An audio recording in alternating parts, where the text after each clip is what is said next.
दोनों देखिए विपक्ष के जो बबुआ हैं, जो देश के नेता प्रतिपक्ष हैं और जो बिहार के नेता प्रतिपक्ष हैं, दोनों देखिए कहाँ हैं। दोनों विदेशों में कहीं सैर कर रहे हैं। इस हिजाब की बात वो कर रहे हैं।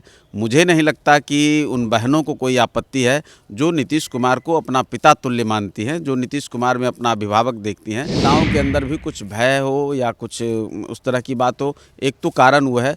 दूसरा एक मुझे जो लगता है, जनता के भी मिजाज कुछ उसी तरह के हैं, जो उन नेता पुत्रों से जितनी जल्दी कनेक्ट हो जाती है पब्लिक, हम आम लोगों से उतनी जल्दी कनेक्ट नहीं होती है पब्लिक। बिहार को वो रिटर्न गिफ्ट दिया है और निश्चित तौर पर इसका एक बड़ा संदेश जाएगा और बिहार के लिए भी अच्छा होगा। नितिन नवीन जी को हमारी शुभकामनाएं हैं। बंगाल में अभी चुनाव लड़ने का फैसला हमारी पार्टी के शीर्ष स्तर पे हुआ नहीं है। नमस्कार, आप न्यूज़ फाउंडेशन देख रहे हैं। मैं हूं आपके साथ वंदना। बिहार के मुख्यमंत्री नीतीश कुमार इन दिनों काफ़ी ट्रोल हो रहे हैं। मामला हिजाब को लेकर है। हालांकि ये बिहार ही नहीं बल्कि पूरे हिंदुस्तान में ये चर्चा का विषय बना हुआ है कि नीतीश कुमार जो है उनकी मानसिक स्थिति ठीक नहीं है। विपक्ष कई तरह के गंभीर आरोप लगा रहे हैं और भी कई सवाल हैं, जिस विषय पर हमारे साथ बात करने के लिए हैं श्याम सुंदर सरन, हम पार्टी के राष्ट्रीय प्रवक्ता। विपक्ष को कोई काम है नहीं और मुद्दे पे कभी वो बात करता नहीं। विपक्ष कभी भी जनता के मुद्दों से जुड़ता नहीं है और वो नई नई तरह की चीज़ों पर सिगुफा उड़ा करके अफवाहों के दम पर चाहता है अपने आप को थोड़ा सा मीडिया में आप लोगों के बीच बने रहना। और ट्विटर और सोशल मीडिया और कुछ मीडिया, इसके सहारे वो अपनी राजनीति को चलाना चाहता है। दोनों देखिए विपक्ष के जो बबुआ हैं, जो देश के नेता प्रतिपक्ष हैं और जो बिहार के नेता प्रतिपक्ष हैं, दोनों देखिए कहाँ हैं। दोनों विदेशों में कहीं सैर कर रहे हैं। कोई मोटरसाइकिल चला रहे हैं तो कोई कुछ कर रहे हैं, किन्हीं की किसी तरह की तस्वीरें आ रही हैं। तो ये जो उन लोगों का नकारापन है, उसको छुपाने के लिए वो जो उनके चमचे हैं या कह लीजिए कि जो उनके पैरोकार, ज़बरदस्ती के पैरोकार बनते हैं, वो किसी न किसी तरह से उन चीज़ों को दबा करके और ऐसे मुद्दों को उठाते। संसद चल रहा है, नेता प्रतिपक्ष नहीं है। बिहार में समस्याएं क्या है नहीं है वो ट्विटर पे आपको दिखेगा, वो विपक्ष सड़कों पे नहीं दिखेगा। तो ऐसे लोगों की बातों का संज्ञान देश नहीं लेता, बिहार भी नहीं लेता। और जिस हिजाब की बात वो कर रहे हैं, मुझे नहीं लगता कि उन बहनों को कोई आपत्ति है जो नीतीश कुमार को अपना पिता तुल्य मानती हैं, जो नीतीश कुमार में अपना अभिभावक देखती हैं। जिस नीतीश कुमार ने इस बिहार को सजाया संवारा, उन महिलाओं को जिनके घरों से निकलने पर पाबंदी थी, उन तमाम महिलाओं को आज 35% आरक्षण दे करके, हर क्षेत्र में पंचायतों के चुनाव में 50% आरक्षण दे करके, तमाम जगहों पर जीविका के माध्यम से और कई तरह का जो सरकार ने महिला सशक्तिकरण जो पूरी दुनिया में एक चर्चा होती है, उसका सबसे शानदार उदाहरण जो बिहार में पेश किया है माननीय मुख्यमंत्री जी ने, तो उन महिलाओं को कोई आपत्ति नहीं है। हाँ, लगता है कि इन सब चीज़ों के बीच बिहार के युवा हों या फिर खास तौर पर मुस्लिम वर्ग की महिलाएं हों, वह भी हर क्षेत्र में जो है अपना योगदान दे रही हैं। लगता है कि अब ये राजनीति इस रोटियां सेकी जा रही है इसके तले, तो उन लोगों को इन सब चीज़ों में नहीं उलझना चाहिए, अपने भविष्य के अपने आगे लक्ष्य की ओर फोकस करनी चाहिए। मैंने तो वही कहा ना कि जिन बेटियों की वो बात कर रहे हैं, जिनकी पैरोकारी करने का वो दम भरते हैं, उन बेटियों से जाकर के बात करिए ना। वो क्या समझती हैं, वो आखिर क्या कारण रहता है कि भाई नीतीश कुमार जी के नाम पर एनडीए 3/4 बहुमत से लगातार सरकार बनाती है। जब कहा जाता है कि अब एनडीए इस बार नहीं आएगी और मजबूती से वापसी होती है, नीतीश कुमार जी पर जो भरोसा है उन बेटियों का, बहनों का, माँओं का, तो उसको कोई बदल सकता है क्या? उनके अंदर की जो भावना है वो वोट के माध्यम से और ईवीएम के माध्यम से पता चल जाता है। और आप गाँव में चले जाएँ, गांव में चौपालों में जाकर के बात करें, आम लोगों की भी भावना है कि नीतीश कुमार जी के मन में एक वात्सल्य के तरह आप अपने अगर दादाजी के साथ बैठेंगी, अपने नाना जी के साथ बैठेंगी, अपने परिवार में अपने पिताजी के साथ बैठेंगी, तो इन तरह की चीज़ों का जो ये लोग चर्चा करते हैं, उसकी मुझे नहीं लगता कि आप अपने उन अभिभावकों के पास बैठेंगी तो वैसा कोई गुंजाइश आपको बनेगा। सेम चीज़ है नीतीश कुमार जी के प्रति आज बिहार की बेटियों का, वही कह लीजिए कि अपनापन है।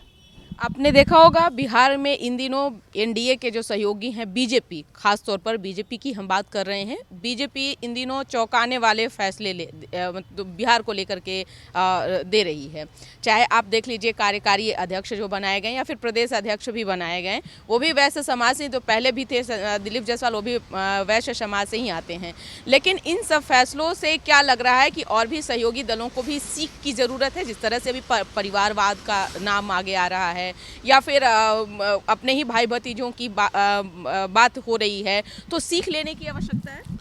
देखिए, अब सारी चीज़ों को आप एक जगह समेकित रूप में नहीं बात कर सकते हैं। बाकी ठीक जिन चीज़ों की आप बात कर रही हैं वो कहीं ना कहीं समाज में एक चर्चा का विषय रहता है और उस पर नेताओं के मन में भी कहीं ना कहीं उसको लेकर के लोग आपस में भी चर्चा करते हैं। हाँ, लेकिन अब कुछ चीज़ें कहीं कहीं मजबूरी होती हैं। जिस तरह की राजनीति खड़ी की गई पिछले 35 वर्षों में, और जिस तरह से आपने देखा होगा कि देश में एक परिवार वही सबका मालिक बना हुआ है।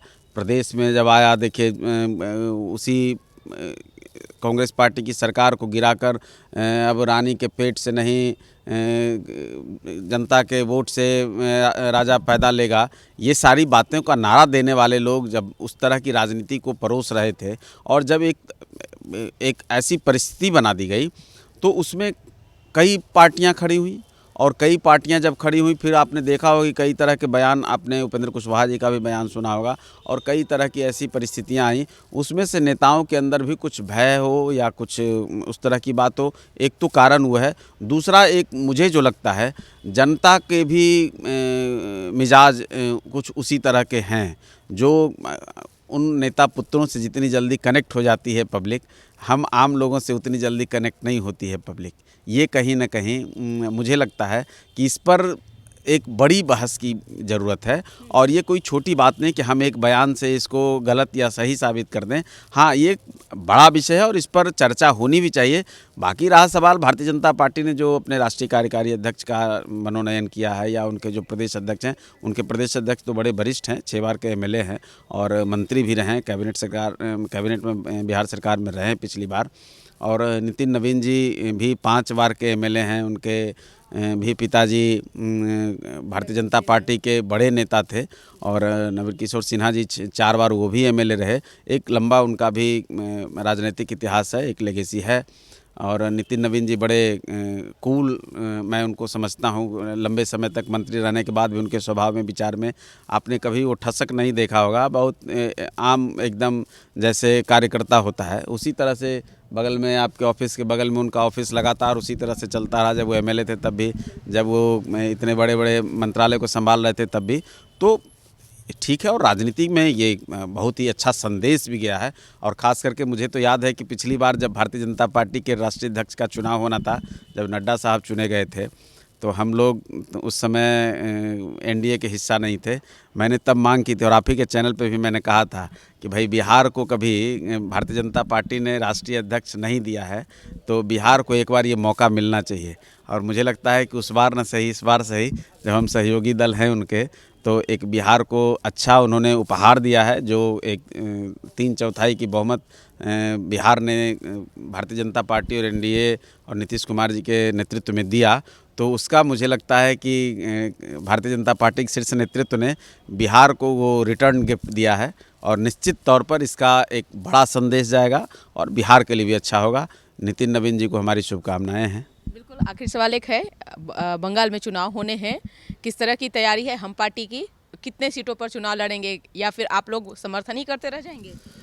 देखिए, बंगाल में अभी चुनाव लड़ने का फैसला हमारी पार्टी के शीर्ष स्तर पे हुआ नहीं है।